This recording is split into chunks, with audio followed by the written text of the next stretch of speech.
faɗi ra'ayinka.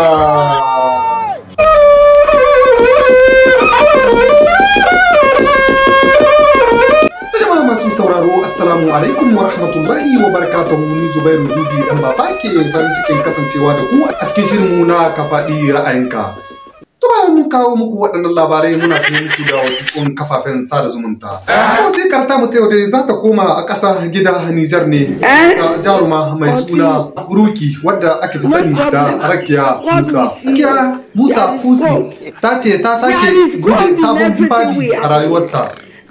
Watannin baya da suka gabata dai jarumar ta karaɗe kafafen sada zumunta tana sharara kuka sanadiyar soyayyarta da wani jarumi. Jarumar dai ta ƙara da cewa ta gano ta yi kuskure cewar da ta yi ba za ta iya rayuwa da wani namiji ba akasin wanda take ƙauna.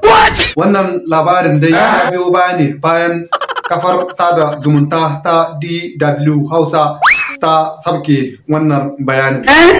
To waɗannan labaran da ma wasunsu za su iya zo muku a cikin akwatin wayoyinku na salula. Ku biyo ni a comment section wangale baki da alamar dariya.